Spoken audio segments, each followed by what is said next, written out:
Well, of course, he's not the only leader who's done that. Some of the leaders of the Baltic states have said the same thing. I think he's very concerned, obviously, about Russians spreading misinformation about what's happening in the war. I think it's his way of partly retaliating against what the Russians are doing. I'm sure it's not going to happen. I can't imagine that you certainly wouldn't get a consensus within the European Union about that. Maybe some individual countries might do it. But it's probably a little bit of a step too far, just in terms of pushing back against what the Russians are doing. But there's no indication, is there, that the Russians you said he's worried that Russians are spreading misinformation, perhaps back at home or in, whatever ways and means they do that, might be doing that online. But he is worried, is he, that Russians sort of moving around in Western countries are doing such a thing? Well, there are some videos of Russian tourists who are in different European countries and, who are having confrontations with Ukrainians. And I mean, I don't know how widespread that is. So I'm not quite sure what led him to do this. But he isn't the first leader. As I say, there have been some other European officials who've called for that. So do you think there's something in this about his concerns that, Russians can still travel freely and that, as spies, for example, which we have seen in cases? I suppose that's a pretty, extreme measure to take to stop all Russians traveling in order to try to stop Russian spies traveling.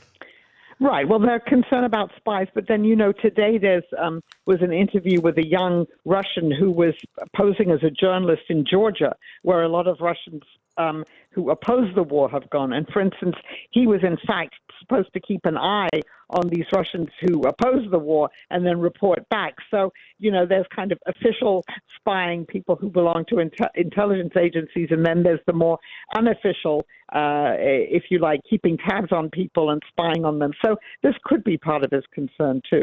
It's difficult to understand what he might imagine a realistic sort of end game would be from a policy like this, because it assumes that the Russian people have such a voice that if they were, angered by this, they would be able to influence they'd be able to influence Putin to do something and to change his mind. Do you think that's behind this call? Because he knows probably better than anyone that that's very unlikely as a situation. Yeah, well, I suppose one could theoretically posit if Russians couldn't travel to the West anymore, then they might more actively oppose what's going on. But of course, as we know, given all the very repressive laws in Russia, that doesn't translate into, in fact, threatening the government. So that probably wouldn't work. No, and it seems, I suppose, a lot of people would take this as you call it a step too far. I suppose people might think that punishing all Russians for something that they, very many of them, haven't had any involvement in or don't want. Polls are showing, our former guest was saying that many more of them are saying they don't want it. It's quite an extreme thing to punish all Russians for that, particularly the ones who are moving around in Western countries. They may well be the ones who've left Russia because they oppose the war. Right, and you don't want to drive people more, if you exclude all of them, to drive them, closer to the government or think there's no other recourse for them, but to stay there. So it's probably, I'm sure it's not going to happen, and it probably wouldn't change the situation very much. Well, yesterday, sort of moving slightly away from this, we saw the UN has warned of suicidal danger of fighting around Europe's biggest nuclear power plant after Ukraine and Russia accused each other of shelling the site over the weekend. What are your thoughts on that? Do you think there is real danger of a significant radioactive disaster there? Well, what the Russians have done is completely reckless. They've taken over the largest nuclear power plant in Europe. The Ukrainian workers are still working there. But what they've done is they're using it as a military base. So they're firing out from it, hitting targets. But of course, you can't fire back. Or if you do fire back, then, of course, you risk a major nuclear disaster. This goes against all of the rules of the International Atomic Agency, Energy Agency, all of the conventions of how you run nuclear power plants. So I think what they've done is very dangerous. And I don't know if anyone can stop them from doing it, but it could risk a major disaster there. And plus, Ukrainians are already getting less electricity than they were before because, of course, it shut down part of, again, this largest nuclear power plant in Europe. The Times is reporting today, or has been reporting, that Russian weapons being used against Ukraine contain Western electronics. I don't know if this is something that you've seen. The Times' report says that many of these components are being obtained via clandestine means. What do you think the West needs to do? Do they need to do more to prevent this sort of thing from happening? Well, there certainly are. I mean, we know that there's sanctions evasions going on, and I hadn't seen this particular report. But I think what they have to do is to do as much as they can to ensure that doesn't happen. But I suppose there's a limit to what they can do, and we don't know where the Russians are obtaining all these parts from. I mean, I suppose in war sometimes, your priorities about collateral damage. What do you think? Do you have to abandon those? Well, I don't think you're going to abandon them, but I think you have to be realistic that those things happen. And so, you have to accept that some of this happens, and what you have to do is just to try and minimize it. It's really interesting. Somebody has just actually texted in, going back to that story we were just discussing, saying it's a very extreme, perhaps, policy of President Zelensky. And they've said they appreciate we need Russians to see our viewpoints, but allowing free travel looks like we are okay with the invasion of a neighbour and killing of their children. So what they're saying is, I suppose, that, how do you get this right?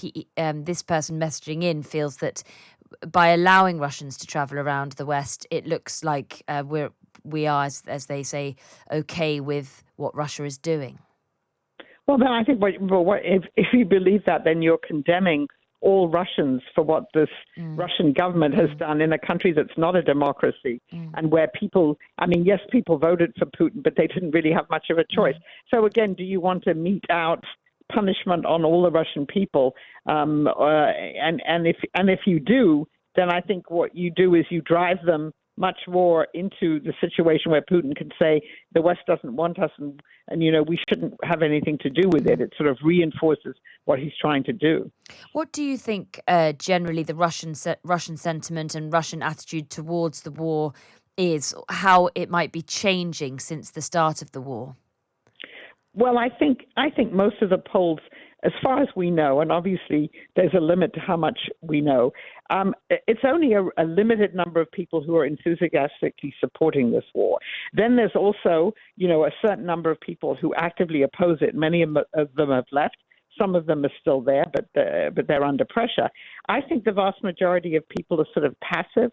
They don't actively support it, but they're kind of trying to put it out of their minds. I was speaking to one of the Western correspondents who's in Moscow and said, if you're in Moscow, you wouldn't really know that there was a war going on. The restaurants are all open. Yes, you can't find foreign products on the shelves there.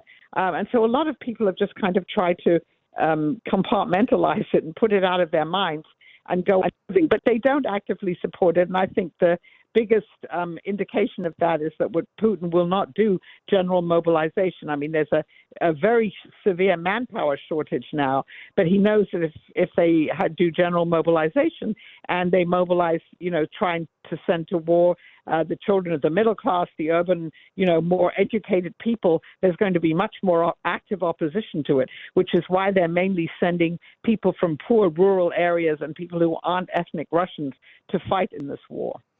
It's really, I know, a very difficult question for anyone to sort of ask you what you think the next days and months will hold. But what would you say, where do you see this going? Do you see any resolution, and if it came, how it might come? I don't see any resolution. I think the fighting's certainly going to go on for most of the autumn and probably into the winter. The Russians have made minimal gains. I mean, they've made some gains. They do have taken territory. The Ukrainians are really pushing back. And the Russians now are redoubling their efforts in the south and the Ukrainians are trying to take back a major city, Kherson, in the south. So I think this is a grinding war. It's going to go on. The Russians have shown no sign that they want to negotiate about anything. They've said they'll negotiate with Ukraine when it surrenders. And I don't think the Ukrainian government's interested in negotiations because they don't want to permanently give up territory. So I think I don't see any end in sight for this. But you could see a pause sometime again in the winter, maybe as everyone regroups. But an actual sort of negotiated peace settlement, I think, is very far off. And have we heard any time recently? At the beginning, there was a lot of statements from Putin himself. Have we heard from him at all recently on the war? Yes, I mean you see him; he's out and about, and he met with the Iranians and the Turks. He hasn't. I mean, it's mainly, I suppose, some of his other spokesmen who have said, we'll end the war when Ukraine surrenders. So he hasn't said anything new recently, but the general impression you get from official statements is that they will continue this operation, and Putin has said that until it's over, not telling you when it's over. And I think Putin still believes that Russia can conquer all of Ukraine. I don't think that's very likely, but that's still his intention. Can I ask very quickly whether you've heard anything more on the speculations, I think, a few months ago that Putin's health would be the thing that might end up bringing some sort of, change to this war, because he needs to be seen as the strong man. Your book is called Putin's World. And if his health is deteriorating, as some speculate, that may be something much more serious for global politics and for his hold over Russia. Well, there's a lot of speculation about it, but all I can do is to quote to you both the director of the Central Intelligence Agency and the head of MI6, both of whom were interviewed a couple of weeks ago in the Aspen Security Forum, and they both said, as far as they know, Putin's health is good. Unfortunately, but it appears to be fine. So, yes, there is a lot of speculation, but for whatever reason, the heads of two of the most important intelligence agencies in the world are saying that they don't see any problem with Putin's health. So I think we just have to take a lot of this with a grain of salt. And, when you look at him, he's been appearing much more in public lately, and he doesn't, really look ill.